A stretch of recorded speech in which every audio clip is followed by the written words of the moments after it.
अस्सलामुअलैकुम my lovely YouTube family, कैसे हैं आप सब लोग। उम्मीद है कि आप सब लोग खैरियत से होंगे और मुझे कमेंट सेक्शन में ज़रूर बताइएगा। तो जैसे कि मैंने आपको प्रीवियस व्लॉग में कहा था कि मैं एक रेमेडी यूज़ कर रही हूँ हेयर्स की डैंड्रफ को ख़त्म करने के लिए और ही उसके हेयर फॉल के रिडक्शन के लिए। तो इस रेमेडी से मुझे काफ़ी ज़्यादा फ़र्क नज़र आया था। मेरे बाल जो हैं वो काफ़ी ज़्यादा गिरना बंद हो गए थे, डैंड्रफ बहुत ज़्यादा कम हुआ है। इतनी देर तक मैंने यूज़ किया, इसका रिज़ल्ट देख रही थी और इसके साथ साथ मैंने कुछ टिप्स भी फॉलो की हैं जिससे अगर आप फॉलो करेंगे तो आपका भी जो डैंड्रफ है और जो हेयर फॉल है वो कम होगा। तो यहाँ पर मैं एक रिक्वेस्ट करती हूँ कि मेरे चैनल को सब्सक्राइब करें, मेरी वीडियोस को लाइक करें, शेयर करें और इन्हें पूरा देखा करें। अब चलते हैं हम रेमेडी के इंग्रेडिएंट्स की तरफ। सबसे पहले हमें चाहिए कैस्टर ऑयल जो कि सबके पास होता है, और एवियन के कैप्सूल्स विटामिन ई के एक हमने कैप्सूल लेना है, और 1 चम्मच ही हमने कैस्टर ऑयल लेना है, और जो शैम्पू है वो हमने 2 टेबलस्पून लेने हैं। मैंने 2 टेबलस्पून इसलिए लिए थे क्योंकि मेरे हेयर जो हैं वो इतनी ज़्यादा थिक नहीं है, मेरे हेयर सिल्की हैं, तो आपने अपने हेयर की थिकनेस के लिहाज से शैम्पू लेना है, ठीक है।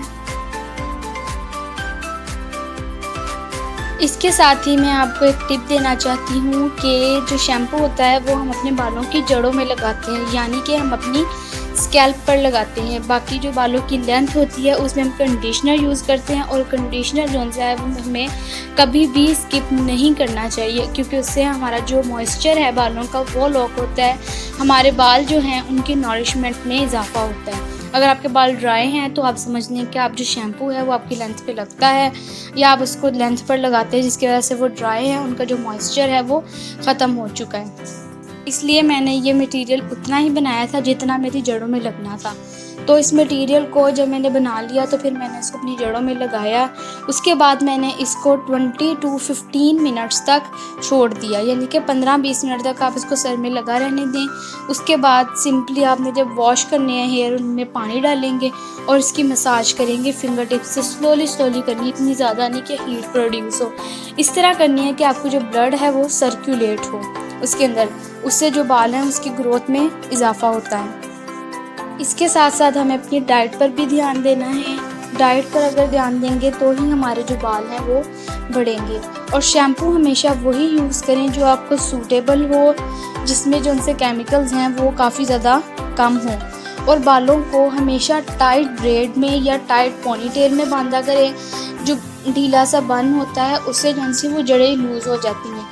तो जब जड़ों के अंदर तेल लगाते हैं, उनको टाइटली बंद करते हैं या उनको टाइटली ब्रेड करते हैं और इसी तरह सोते हैं तो उनके अंदर फ्रिक्शन भी कम होती है और बाल भी कम गिरते हैं। और हमें जो पिलो कवर है वो भी रोज़ चेंज करना चाहिए ताकि जो हमारे बालों में फ्रिक्शन पैदा होती है जब हम इधर उधर करवट लेते हैं तो उससे जो बाल टूटते हैं वो ना टूटें, ठीक है।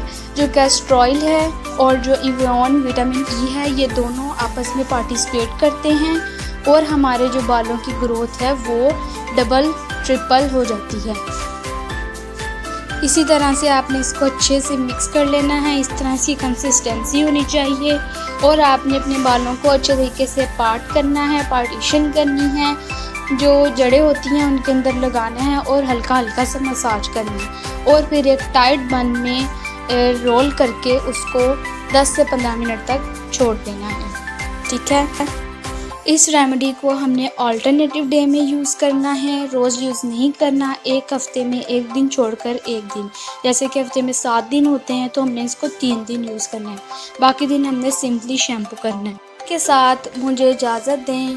Till then take care, bye bye, अल्लाह हाफिज़, and don't forget to subscribe my channel.